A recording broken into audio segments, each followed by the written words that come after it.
Greetings, Fright fans, and welcome into day 8 of our Halloween countdown, counting down the shock package of films, the movies, Universal movies that were shown on TV that thrilled kids in the 1950s and 60s.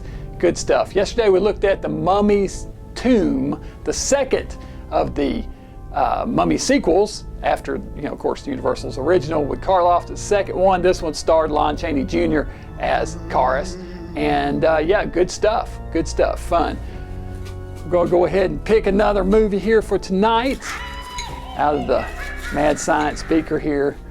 Reach down deep in the bottom, pull one out, see what we got.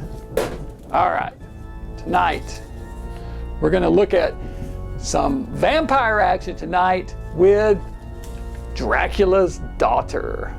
This one picks up right where Dracula ended, with Professor Van Helsing, played by Edward Van Sloan, driving a stake through Dracula's heart while he lays in his coffin. The police enter the crypt and find the body of Renfield, who was killed by Dracula, and Van Helsing, who admits to slaying Count Dracula. They arrest the professor and charge him with murder. The bodies are stored at the police station. A mysterious woman dressed all in black arrives at the station to visit the body of the Count. This is Countess Zaleska, played by Gloria Holden, who is herself a vampire, and in fact is the daughter of the Count. She absconds with the body and gives it a proper burial by fire. She believes herself to be free of the curse of vampirism with the death of her father, but upon returning to her apartment with her manservant Sandor, played by Irving Pichel, the old familiar craving for blood returns. Meanwhile, Van Helsing enlists his old friend Dr. Garth, played by Otto Kruger, as his defense attorney. Garth meets the Countess at a party and she becomes interested in his theories of medicine and psychiatry. She believes he can, through psychiatric means, give her release from her curse. As more victims turn up, drained of blood, Garth begins to believe Van Helsing's stories of vampires. Realizing Garth will never help her, Zaleska kidnaps his young secretary Janet, played by Marguerite Churchill, and takes her back to Transylvania. Dr. Garth follows her there to try to confront her and save Janet. An excellent film. This is moody, atmospheric, and Gloria Holden is terrific as the dark and sultry Countess Zaleska. All right, Dracula's Daughter. I tell you, I was really glad to rewatch this one. I really enjoyed it this time around.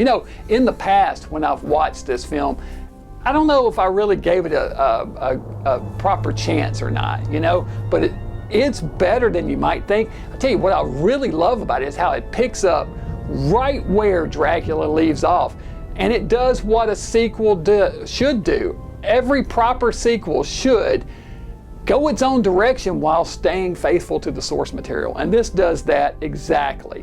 I think it's kind of funny that the Edward Van Sloan character is called Professor Van Helsing in this one, where he was Van Helsing in the original Dracula.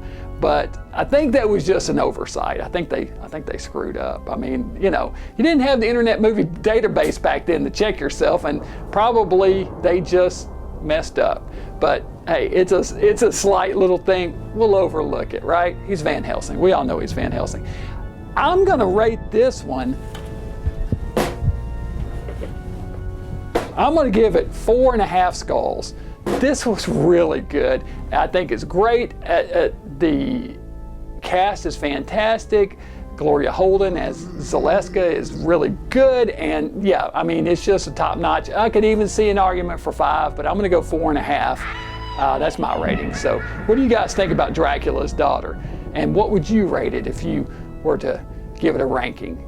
So anyway, good spooky Halloween fun here. More Dracula action, more vampire action, and yeah, we'll keep this countdown going tomorrow night. More fun stuff. Happy Halloween, everybody. Hope you're enjoying the spooky season. Tune in tomorrow night. We'll keep this going. Till then, stay mad. Why are you looking at me that way? Won't I do? Yes, you'll do very well indeed.